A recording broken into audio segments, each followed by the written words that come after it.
గురువు తిరోగమనం దృష్ట్యా తులారాశి జాతకుల జీవితంలో మార్పులు కలగబోతున్నాయి. అదృష్ట యోగం కలగబోతుంది. కర్కాటక రాశిలో తిరోగమనం గురువు చెందాడు.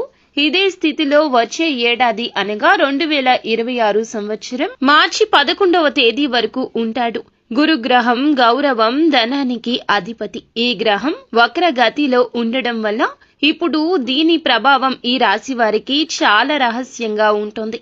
ముఖ్యంగా ద్వాదశ రాశుల్లో ఈ రాశి వారికి గురువు తిరోగమన కాలంలో సానుకూల ఫలితాలను ఇవ్వబోతున్నాడు. ఈ రాశి ఉద్యోగులు ఎవరైతే ఉద్యోగం మారాలి అని అనుకునే వారికి ఇది మంచి సమయంగా చెప్పాలి. నిరుద్యోగులకు ఉద్యోగ పరంగా మంచి శుభవార్తలు వింటారు. వ్యాపారులకు గతంలో పెట్టిన పెట్టుబడుల నుంచి మంచి లాభాలు లభిస్తాయి. ఇంకా ఇతరత్ర ఎటువంటి సమస్యలు, సంతాన సమస్యలు, భార్యాభర్తల సమస్యలు, స్త్రీ పురుష వశీకరణం కూడా చేయగలరు మా గురువు గారు. 3 రోజుల్లో పరిష్కారం లభించును. నమ్మకంతో సంప్రదించండి.